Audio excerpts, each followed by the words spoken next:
Romero 7, querida Adri. La reportera de Proceso le quiso meter este traspiés al presidente para preguntarle si acaso había habido contactos, negociaciones secretas, qué posibilidades hay. Y fíjense bien lo que contestó Andrés Manuel López Obrador.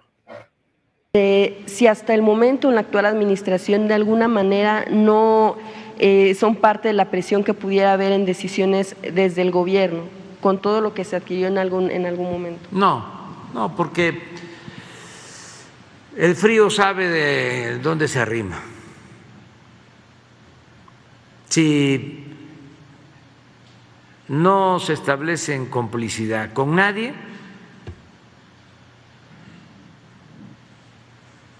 no hay ninguna posibilidad de contubernio.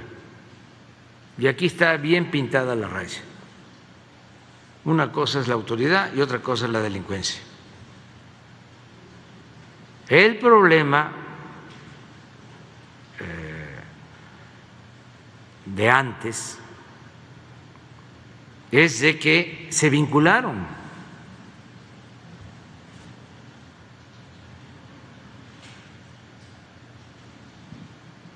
En muchos actos ilícitos, incluso vinculaciones ilícitas entre gobiernos. El operativo ese Rápido y Furioso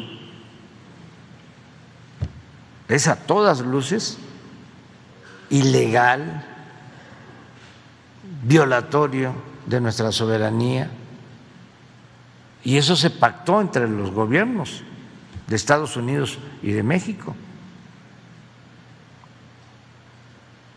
Eso ya no se permite. Imagínense ponerse de acuerdo para que... Pues ahí tienen. Ante esta insinuación de la reportera de Proceso, el presidente dice, no, aquí tenemos pintada la raya. Ya no es como antes, no es como antes.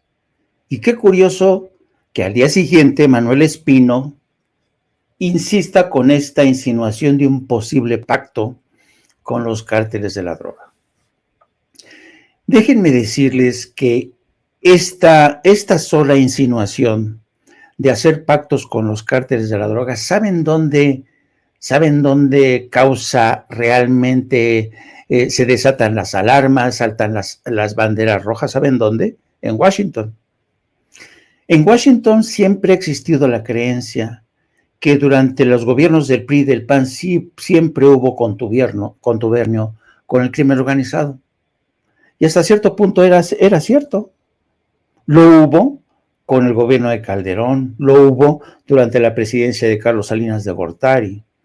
Siempre al crimen organizado se le vio como un operador independiente que respetaba ciertas reglas, pero cuando desató Calderón la guerra contra ellos, se salió todo de madre. Y es cuando entran en acción las agencias federales de Estados Unidos, que se metieron hasta la cocina. Pero si ustedes quieren hacer una campaña sucia a un candidato en Washington, vayan al Congreso y murmuren al oído de los congresistas: este gobierno, este candidato tiene vínculos con el narco. Eso es lo que hizo Felipe Calderón cuando aún era presidente, e inició una campaña negra en el Congreso de Estados Unidos. Yo estaba ahí como corresponsal, soy testigo de ello. Y le susurraban al oído, sobre todo de los republicanos, que el entonces candidato del PRI, Enrique Peña Nieto, tenía contacto con el crimen organizado. En una cara a cara que yo tuve con el ya difunto John McCain, el senador por Arizona, le pregunté que cuál era el problema o cómo veía la posibilidad de que después de Calderón regresara el PRI al poder. ¿Y saben qué me contestó? Dice, no, el PRI no, porque el PRI tiene vínculos con el narco. La gente de Calderón en Washington había hecho bien su trabajo, había diseminado esta versión de que el crimen organizado regresaba con el PRI. Bueno, Esto para que se den una idea de qué tan sensible es este tema, qué tan nerviosos puede poner a la gente en Washington. Bueno, pero hay un segundo tema que